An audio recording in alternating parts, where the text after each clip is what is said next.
Councillor Jennifer Anderson is the President of the Municipal Association of Victoria. Councillor Anderson, welcome. Thank you. Why are you upset by the levy? Well, we've been having conversations with the state government since they announced it, and we always try and work with the state government before they're going to bring something new in, so we can talk to them about how it affects our communities and how it affects our councils. So from the start, that conversation didn't happen. So there was no consultation with you? No, not when it was announced. And then since it was announced, we tried to work with them about the details of it and the complexities, how it would affect our communities and also councils, because it's very complex. So how is it going to affect councils? Well, essentially when our rates notices come out, we've got our rates for council, but they're proposing that our notice will also go out with this new tax on it. So it's going to be very hard for our community members to know, well, what money's going where. They're just going to see a very large amount on their rates notice. But won't it be separately, your rates will be one thing and then it will be separately itemised as being very clearly the levy?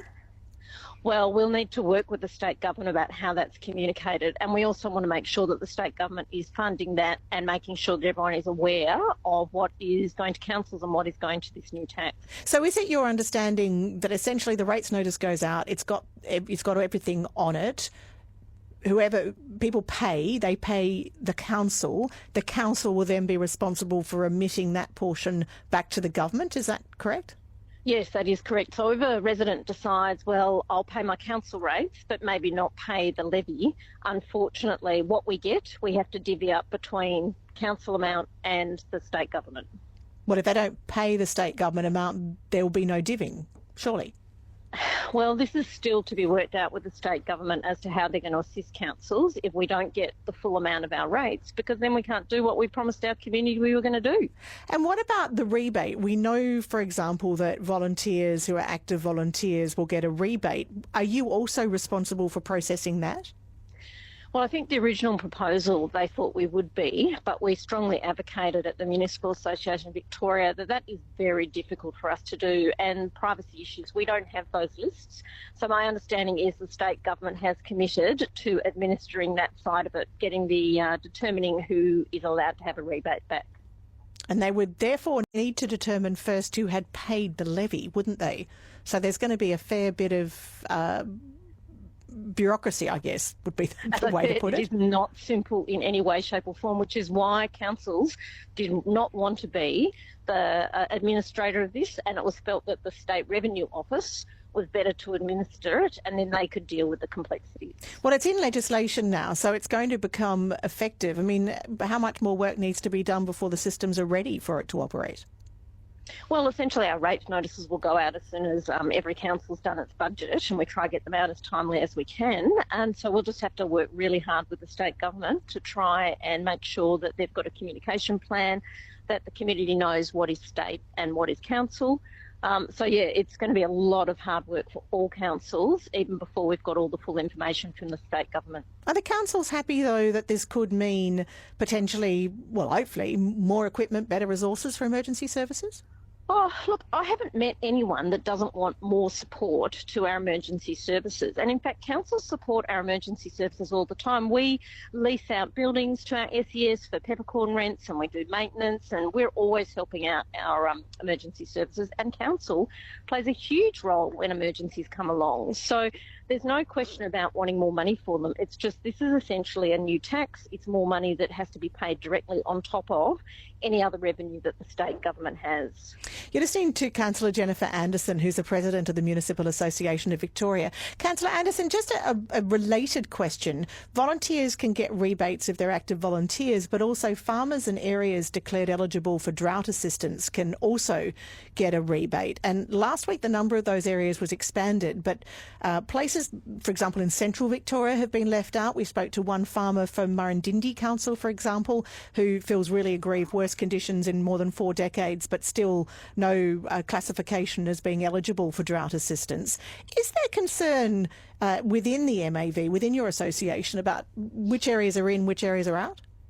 Yeah, I certainly spoke to quite a few councillors at our state council on Friday, and I've spoken to a lot of farmers in my area with Central Victoria, and they definitely are concerned that with the levels of low rainfall, they're already finding it really tough. And if they're not declared an area of drought, they're not going to get those rebates. And we don't even know how much those rebates are going to end up being.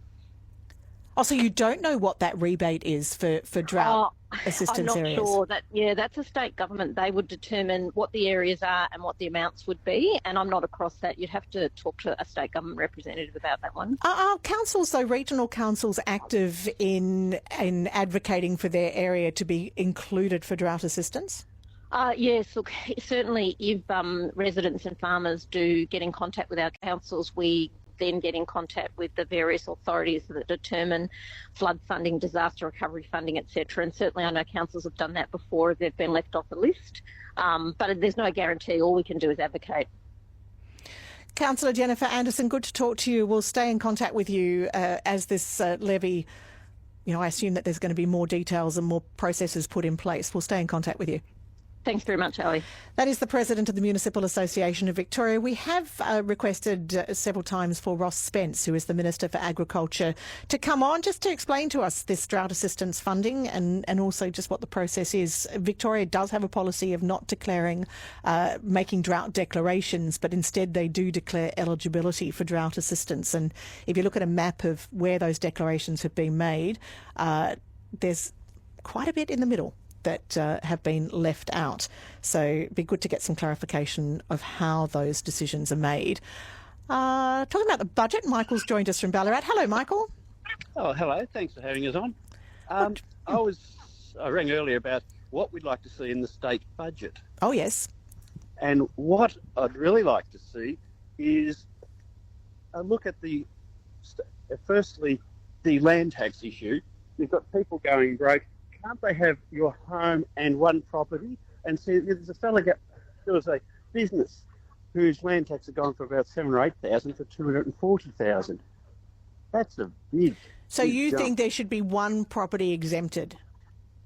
Yes. Yep. So it could be your home and your second property. So you get some of your work or the holiday home. I know if you go down the beach lately, there's hundreds of houses on the market because people have been forced to sell, and they've already paid tax and stamp duty on those properties. Yeah, no, Michael, look, I do realise that, and a lot of those holiday homes, people are lucky enough to have them, but they're often held by families that, they've been held in the family for a very long time, often shared among family. Helen's in Richmond. Hello, Helen. Hello, Ellie. Lovely program again today. I just want to say, why does the state government use the State Revenue Office to collect the levy? It doesn't make any sense to use the council, and it sounds so complicated. They're really good at sending those massive land tax bills that are making everyone broke. So I'm sure they'll be good at sending this one and make even more people broke. No, look, Helen, it is a point the councils were raising, and I'm guessing, and in fact, I've got a texter here just saying it's not a new tax, it's an increase in the rate which already applies and already appears as a separate item on our rates notice. So that's why they're doing it, because it's an expansion of the fire services levy, the emergency services and volunteers fund, and so the system, they would argue, I guess, is already in place. The rebate system is